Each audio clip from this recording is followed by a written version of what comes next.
Well, this is a time where we go off the script. Oh boy. One of the criticisms of modern WWE programming is that the product is far too scripted.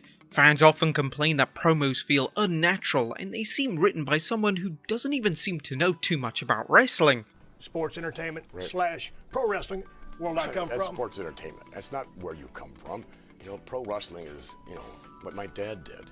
After all, most of the greatest promos and segments of all time have elements of unscripted material in them, but now it's rare to see a WWE superstar go off script. It's a rather risky move for them to do, as consequences of doing this can really impact their position on the card or even get them released. Now, there have been a number of occasions where a superstar has gone off script, and as a result, it's made the segment even better. But again, these instances are still rare, particularly as the WWE prefers an overly scripted format for all their main shows. But which were the best off-script moments? Well, join us now as WrestleMania looks at 10 of the best times that WWE superstars went off script. Be sure to subscribe and hit that notification bell for daily wrestling videos and follow us on Facebook for exclusive lists.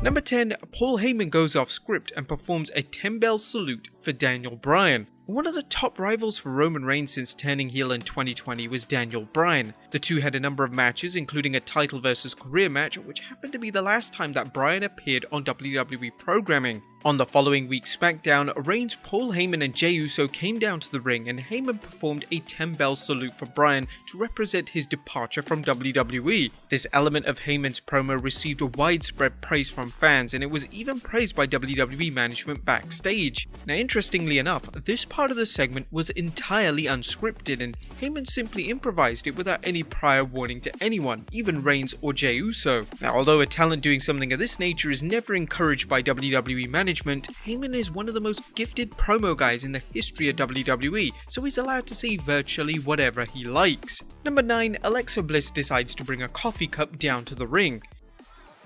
My coffee, have you seen? Oh, thank you.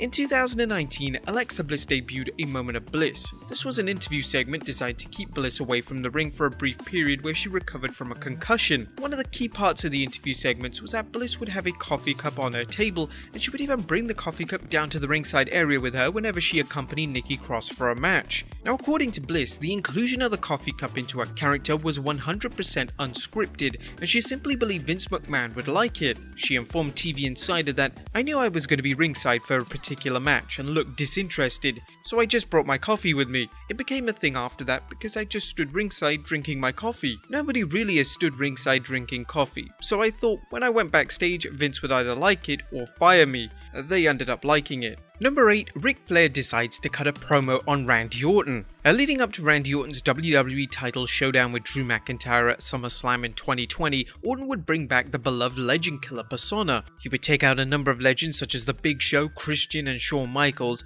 but another legend that Orton targeted was his former Evolution stablemate Ric Flair. Orton and Flair would have a great segment which was filled with continuity and tremendous promo work. However, it was revealed by Orton that Flair was never supposed to talk in the promo exchange and that Flair completely went off script. Speaking to Inside the Ropes, Orton revealed, "Rick knows that, and I know that, and I'll tell you what, he was never supposed to grab the microphone from me that night. He was just supposed to say a few things under his breath that the handheld camera in the ring may or may not pick up. You were supposed to see our facial expressions and then get an idea he was bringing me back in, and eventually we had the hug and I turned on him. But when he grabbed the mic, I was thinking, come on Rick, you're not supposed to grab the mic." But then he went on to cut the promo and it was very touching. Number 7, Cesaro rips up a beach ball. Now, over the past few years, it's been common practice for fans to hijack the show when there's a match or segment that really doesn't interest them. One of the ways they've done this is by playing with a beach ball in the crowd, and when fans did this at SummerSlam in 2017,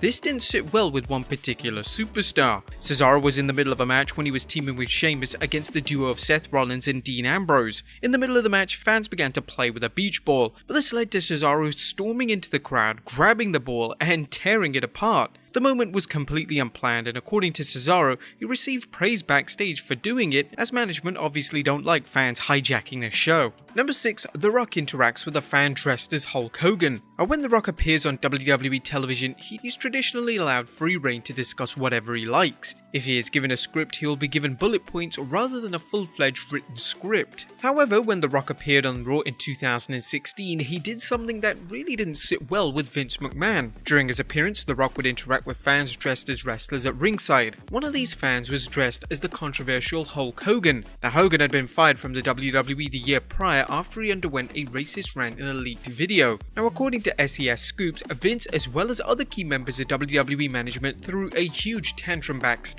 as they knew there was nothing they could do about the situation and they simply had to witness it play out firsthand. Number 5. Xavier Woods cites frustrations in an off-script rant. The WWE draft is usually a hot topic backstage with the WWE roster. It's been reported in the past that superstars aren't aware of where they're being drafted to and they find out the same time as fans watching at home. In 2019's draft, Xavier Woods was frustrated that a number of superstars who appeared on his Up Up Down Down YouTube channel had been moved to Raw. Woods was a SmackDown superstar, which therefore made collaborations a lot more difficult moving forward. Whilst appearing on the KO show, Woods began to shoot on the outcome of the draft during his promo, and he would state, "Honestly, on top of that, with all this superstar shake-up nonsense, Raw took like 80% of the Up Up Down Down roster, and what am I supposed to do? I'm trying to make a successful YouTube channel. They're taking everybody from me, and honestly, if I don't see Tyler Breeze on SmackDown by the end of the show, I would lose my mind." Now, according to Dave Meltzer, these comments from Woods weren't in the initial script.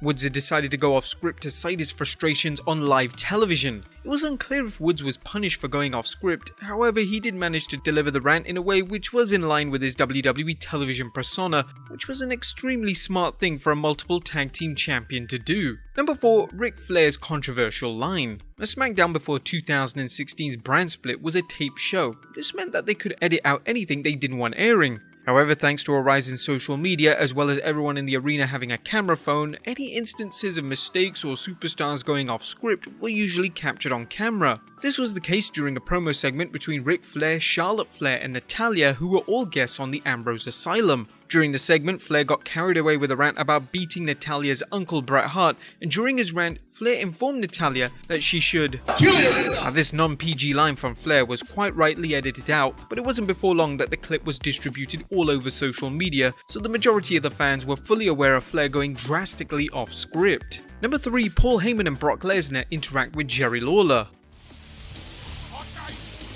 Talking nice. I just said you and Brock Lesnar just made a believer out of me.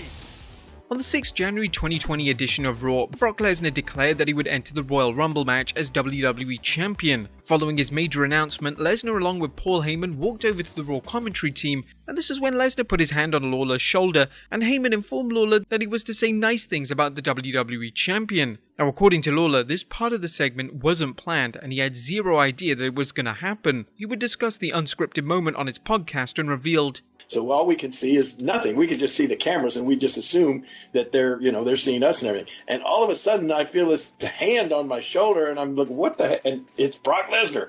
And he's just kind of brushing aside and he's walking past me. And then I look over to my right and there of course is Paul Heyman. And, he said, come on, King, talk nice about me, talk nice." And I mean, that was just totally off the top of his head, and I had no idea they were going to be there. So I saw a picture on Twitter that somebody put up, and you could tell from my facial expression that I had no idea that was about to happen. Number 2. Dean Ambrose goes off script during his babyface turn in 2019. Dean Ambrose's heel turn in 2018 was a complete disaster. Fans had no desire to see Ambrose as a babyface, and the nature of the storyline that he had with Seth Rollins was rather tasteless, even by WWE standards. To make amends, WWE would turn Ambrose back to a babyface on the road to WrestleMania 35, and to do this, Ambrose would confront Rollins in the ring, and he would inform Rollins to slay the beast. This was a reference to Rollins' upcoming match against Brock Lesnar at WrestleMania 35. However, this line was completely unscripted. According to Dave Meltzer, WWE planned something else entirely, but Ambrose wasn't feeling it, so he simply decided to do his own thing. This was around the time that Ambrose was getting set to leave the WWE, so he felt invincible, and he certainly wasn't going to say something that he didn't feel was a right fit for his character. And number 1, Roman Reigns tells the fans to shut up. Roman Reigns during his babyface run was often met with a negative response from fans. It was rather common for Reigns to simply ignore the negative response, as he was a top babyface in the WWE and WWE simply didn't want to draw attention to the negativity. However, there was one occasion in 2016 when Reigns just had enough of the crowd being against him and would fire back at the crowd with a completely unscripted line in his promo. This took place during a promo segment Reigns was having with WWE Champion Dean Ambrose. As during the segment, the crowd began to chant "You can't wrestle" at Reigns. This was when Reigns decided to go off script and state, "For all the dudes chanting that I can't wrestle, calm down, relax, take a sip of your beer and shut your mouth." To Reigns' credit, it worked as the crowd toned it down quite dramatically following his outburst, and Reigns and Ambrose were able to continue the promo without being heckled by the fans in attendance.